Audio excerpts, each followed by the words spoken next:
I do also want to talk about solid wood bottoms versus plywood bottoms. I typically do a lot of solid wood bottoms because wood grows on trees and plywood does not. So I don't like to pay for anything unless I have to. This is a built-up bottom, and I actually did it with this little tongue and groove plane. So I had some leftover softwood, and you can kind of see the joint lines of where these are joined up. So they're tongue and grooved, and then all of these boards are glued together. It's tight to the front. There's a little bit of a rabbet. You might see it more along what would be your left side. There's a rabbet, so it actually goes in a 1/4-inch groove. And then there's a space at the bottom. So I know this bottom is going to, in this dimension, it's going to shrink and swell this way. It's glued to the front, so it can't go anywhere. It has to go out the back.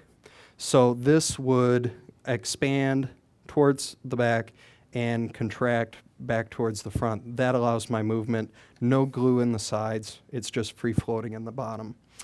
And then I haven't mounted this drawer yet because I don't have enough time. This is something I kind of worked up to fix a large drawer where the bottom might sag. And this isn't anything new. This is a classic old cabinet maker's trick. You have a drawer that's just a normal drawer. This is dominoed together as well. It's got a groove all the way around. But then I have 2 bottoms in it and a center rail that supports the bottom from sagging on me.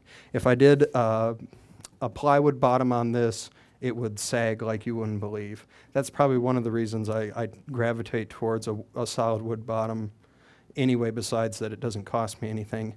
So this actually, you can see, it's this stock is about 3/8 of an inch thick. The bottom is, I think it wasn't quite 3/4, it was maybe 5/8.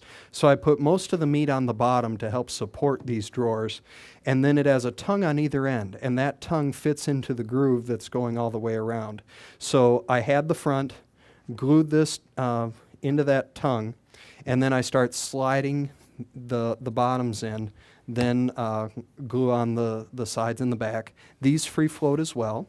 So on this side, if I flip it this way, you can kind of see the groove along the bottom of that as well. This will allow that to move out the back.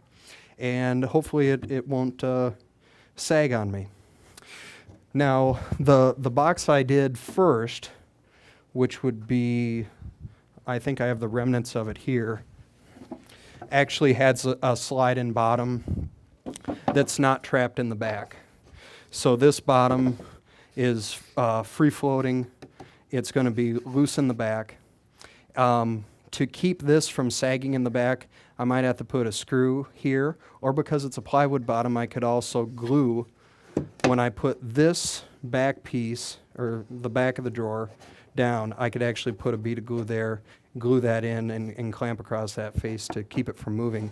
With a solid bottom, I'd want to have it free so it could float all the way around in there. Maybe again put a screw there, but have it in a elongated slot so it could move around on me.